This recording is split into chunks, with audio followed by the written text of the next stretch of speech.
Peter Rosenberg is here. Yep, in your podcast studio. I had a lot of people going at me this week because I was complaining about Tom Brady.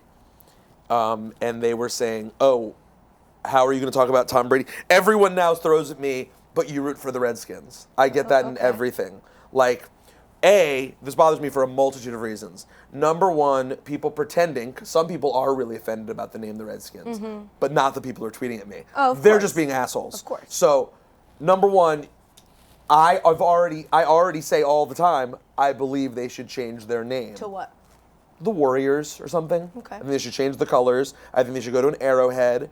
I don't think the book has been written on whether or not it is hands down a bad word. I think if it was, because people will be like, it's like the N-word. I'm like, no, it's not. It's nothing like the N-word. Fair. It's something, and it's not good. You've got to keep in mind that the population of Native Americans are not as vocal, so it may be just as offensive to them as it is, as the N-word is to black people, but you just don't hear from them as much because they don't have that. Well, and because Americans slaughtered all Native Americans, so there's not really a lot of people to even say it. True. Yeah, so of course, I understand all the difference of it. I've thought about it endlessly, right? Yeah, I bet. I believe it should be changed, okay? However, I will say the word still. I don't believe it's the N-word in that sense that I can't say the word. I am all for changing it, but I'm not writing the R word. I think that's actually offensive to the N-word to even say that and make it a joke. So, like, I call them the Redskins, or I'm not going to say the Washington football team. The second it's changed, I'm on board, let's change it. I will say it loud and proud to anyone. I would tell Dan Snyder in a second, you should change the name of the team, and I have no problem with that. You're the worst. Maybe if you change the name, God would give us some goodwill because we've been stuck with you for 20 years. By the way, that goes way deeper than that. But but the other day when I'm complaining about Tom Brady, because I realized that Tom Brady, in my opinion, is a communist.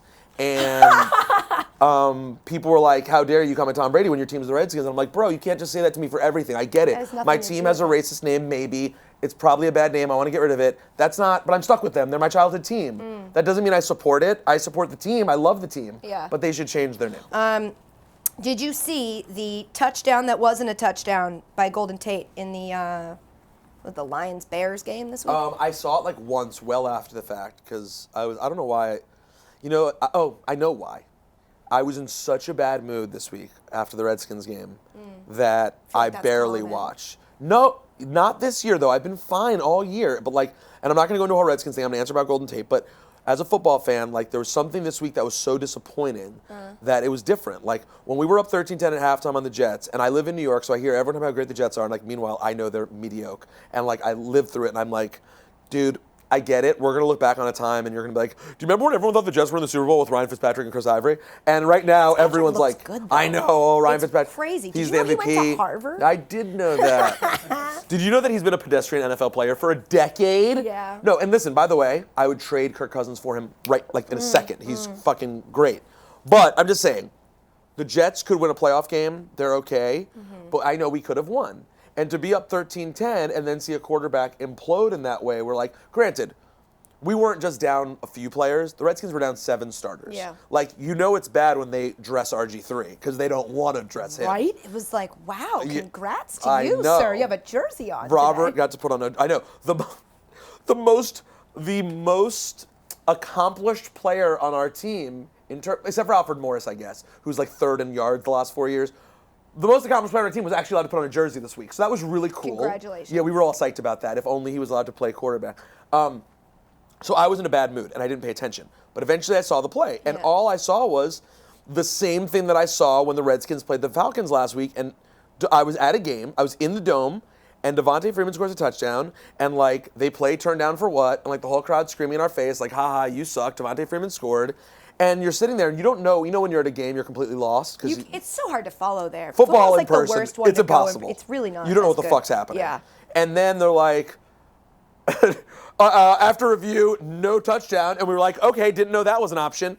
And then I saw it later, and I'm like, why wasn't that I don't know. They don't know what a touchdown is.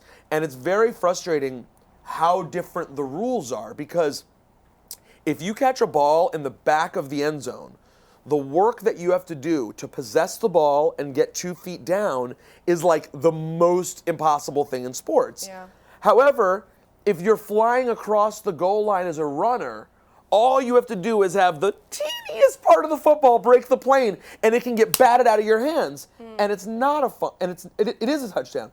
Doesn't make sense. They need to make up their mind, but like that, this whole idea, the hardest thing for them to get right is the going to the ground with the ball and making a football move and it being a catch.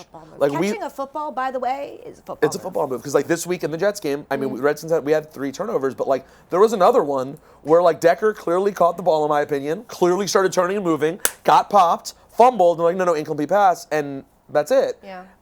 I don't have a solution though. It's sort of, I don't know what rule change you make to make this cut and dry. And it also feels like they've the more you add to the rule, the more you make it more complicated, the more you talk yourself into finding a loophole. The more words you have in that rule, the easier it is to be like, well, but see, technically. Yeah, well, you know what really bothered me?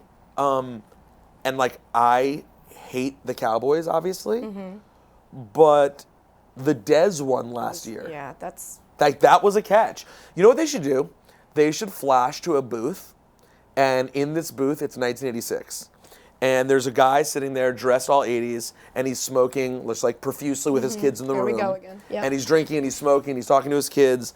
And they're like, hey, buddy, does this look like a touchdown or nah? Yeah. And he's like, in my day, that's a touchdown. And because some shit you're like, no, that's just a touchdown. I know because I've seen it my whole life. And that was always a touchdown. It's like the pornography rule. You know it when you see it. That's what they say in terms of editing and censoring pornography. You know if it's porn when you see it.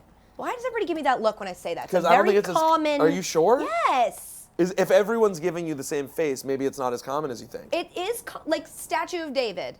There's a penis on that. But it's not porn. You don't censor it. It's not porn because you know it when you see it. Got it. Okay, now I understand. So a touchdown. I was thinking I know a touchdown when I see a touchdown. Don't tell me that some tiny little rule says that's not a touchdown. I know, and that's very frustrating for me. Yeah, me too. And like, it feels like there are other rules in which, other sports in which I feel like replay is a lot more cut and dry. Like, now granted, bad examples, baseball right now, of course, after the Chase Utley play, but by and large with baseball replay, it's like, oh, he stepped on the bag first. Right. That's an out. You got it right.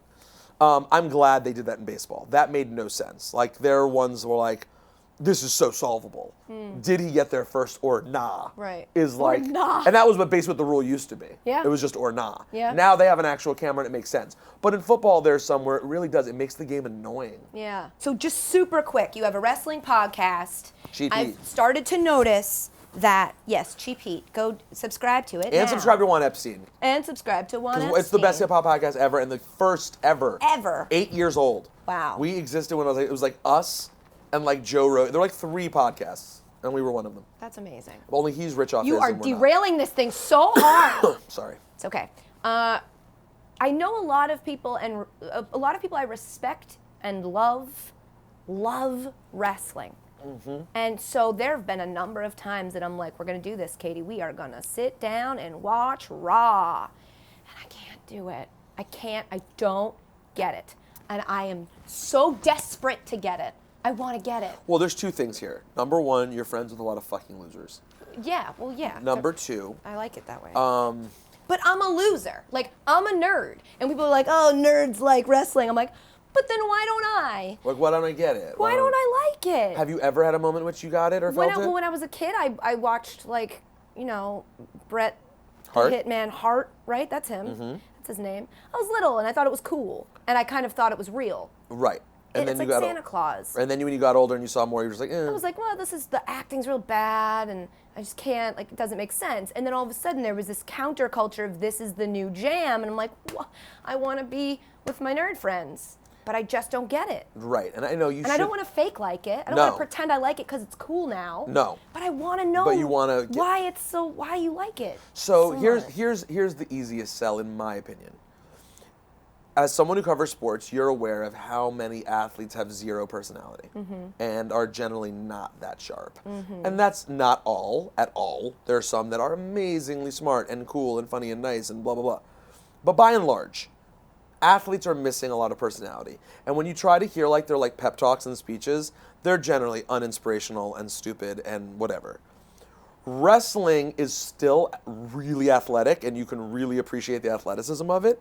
And there are people with like real personalities. Like, now granted, scripted, totally, yes, that's what it is. but they're fucking charismatic and good and Yeah. like get me excited. And like there's something that they like. I don't go to action movies, so this is why it's hard for me to convince you, because I couldn't be convinced of why I need to go see an action movie. But do you want to like action movies? Are you open to it? Because if not, then I wish there were more movies to see. Like I don't even see movies anymore as a result, because 40-50% of them are like that, and I'm like, I don't care about that. Yeah. Like my action that I want to see is wrestling. Like I want to see people pretend fight and talk really cool about it, and have like really funny characters. Like, to me, the most intriguing thing about it is the fact that it is an entire business in which people are pretending to want to hurt each other, but the number one rule that they have to live by is never hurting each other. So to me, I find that very intriguing, right? So like, if you have I always bring the same one up, but Matt Hardy and Edge, right, many years ago. In real life, Edge stole Matt Hardy's girlfriend. Like that happened in real life. Yes, and they were friends. And she fell in love with him and was like, sorry, and that's that. And he was like, sorry, like, we're a thing now. And WWE, the company, of course, caught wind of it. Like, everyone knew about it, and it became a thing. And they're like, we have to do a storyline around this now. And Matt Hardy's sitting there like, yeah, but I really just lost, like, my girlfriend. Like, I want to kill myself. And then everyone's like, yeah, no, we know, but, like, we're going to have to do this. So then they went on to have this really brutal feud with each other, right?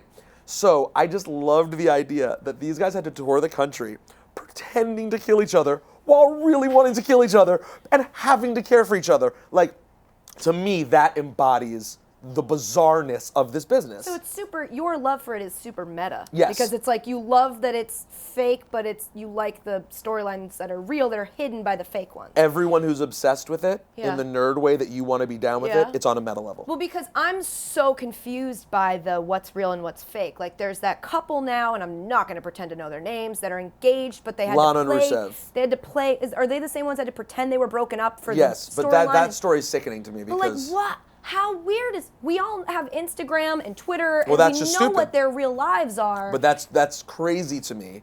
If they just went out one day and they're like, I can't resist, I just have to Instagram. Like, to me, that they should... I mean, there are people who feel they should have been fired for that. Like have a little respect. They should be allowed to have their lives and get married and not have to have it scripted that he's cheating on. It's just so real, but like acknowledges, it just ignores the timing of all so of it, much. The timing was just really bad by one side or the other, right? So if they just got engaged in real life, maybe it's not the best time to like break them up right now. Yeah. Or if you guys aren't together right now, maybe it's not the time to publicly talk about just because it's really confusing. Yeah. Because now we live in this era where the line is very blurry. So they're a weird example, but by and large, the nerds who are obsessed with it, we are obsessed with the backstories. Like, we're obsessed with Charlotte Flair because her dad really is Ric Flair. And in real life, her brother wanted to be a wrestler and he passed away and she's living for him. And like, there are all these other storylines that you love and you kind of push into it, even though, so like, you turn it on and you're like, this is cheesy. Yeah. Like, you have to sort of, in my opinion, to truly... in this era, love it. Because in the old era, it wasn't like that. You could just buy into it. Right. And they tricked you enough that you're like, what? I think this is real. That guy's really, really bad. That's not the era we live in anymore. Now, if you're really into it, it's because you're buying into, like, all the other stuff. So you have to know all the Yeah, but it's not that hard. It's like one blog.